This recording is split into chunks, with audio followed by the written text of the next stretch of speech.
Shalom, jemaat yang dikasihi Tuhan, Bapak, Ibu, saudara-saudari yang terkasih. Salam sejahtera, salam sehat untuk kita semua. Selama seminggu ini kita sudah belajar tokoh hamba-hamba Tuhan yang luar biasa, seperti Musa yang luar biasa dipakai Tuhan ketika dia mengantar bangsa Israel keluar dari tanah Mesir. Dan secara khusus hari ini kita akan belajar tentang satu tokoh lagi, yaitu yang bernama Yosua. Siapa Yosua ini? Yosua adalah seorang abdi dari Musa.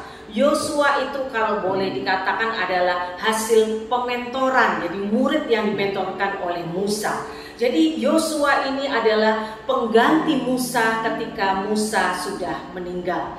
Yosua ini adalah punya karakter yang baik. Kenapa Tuhan bisa memilih dia? Karena ketika suatu cerita yang sebelumnya kita tahu bahwa ketika Yosua dan Kaleb itu dipilih Tuhan untuk melihat tanah Kanaan yang akan dijangkau oleh bangsa Israel, yang akan direbut oleh bangsa Israel, para pengintai lainnya itu mereka sudah hopeless istilahnya, nggak mungkinlah kita bisa. Tapi Yosua dan Kaleb punya iman yang luar biasa. Dia katakan bersama Tuhan kita pasti bisa. Bapak Ibu, Yosua itu juga mempunyai karakter yang luar biasa. Dia rendah hati, dia cinta Tuhan, dia adalah pelaku firman Tuhan, dia juga setia, taat. Dan luar biasanya, jadi Tuhan memakai dia. Dan kalau kita buktikan ketika Tuhan memakai Yosua menggantikan Musa ketika Musa wafat, itu di Yosua 1. Ya, Yosua 1 Bapak Ibu boleh baca, dan di situ di ayat yang ketiga dan kelima itu dibuktikan. Tuhan berkata bahwa engkau yang akan menggantikan Musa hambaku. Dan Tuhan juga di ayat 3 itu berkata, setiap tanah yang engkau injak itu akan menjadi milik kepunyaanmu. Ini bahasa sederhana saya Bapak Ibu. Dan di ayat yang kelima bahkan lebih hebat lagi, Tuhan katakan, aku akan menyertai engkau seperti aku menyertai Musa. Dan luar biasa, jadi penyertaan perlindungan Tuhan terhadap Yosua itu luar biasa. Dan pada hari ini secara khusus renungan hari ini diberi judul setia kepada Allah. Kita akan baca bersama-sama di Yosua 24 ayat yang ke-15. Demikian firman Tuhan. Tetapi jika kamu anggap tidak baik untuk beribadah kepada Tuhan, pilihlah pada hari ini kepada siapa kamu akan beribadah. Allah yang kepadanya nenek moyangmu beribadah di seberang sungai Efrat, atau Allah orang Amori yang negerinya kamu diami ini. Tetapi aku dan seisi rumahku, kami akan beribadah kepada Tuhan.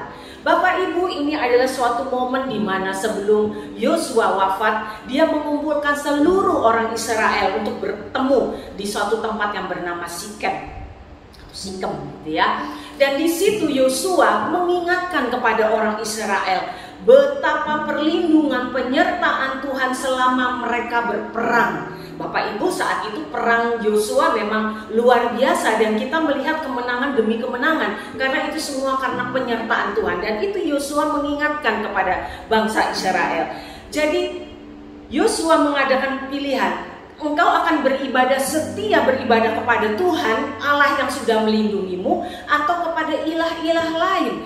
Dan luar biasanya Bapak Ibu, jawaban dari orang Israel itu luar biasa. Di Yosua 24 ayat yang ke-21 berkata demikian. Tetapi bangsa itu berkata kepada Yosua, tidak, hanya kepada Tuhan saja kami akan beribadah. Dan juga dikatakan di ayat yang ke-24, lalu jawab bangsa itu kepada Yosua, kepada Tuhan Allah kita kami akan beribadah dan firman-Nya akan kami dengarkan. Bapak Ibu, peran Yosua sebagai pemimpin bangsa Israel itu luar biasa. Dia membawa bangsanya benar-benar setia kepada Tuhan yang senantiasa menolong mereka.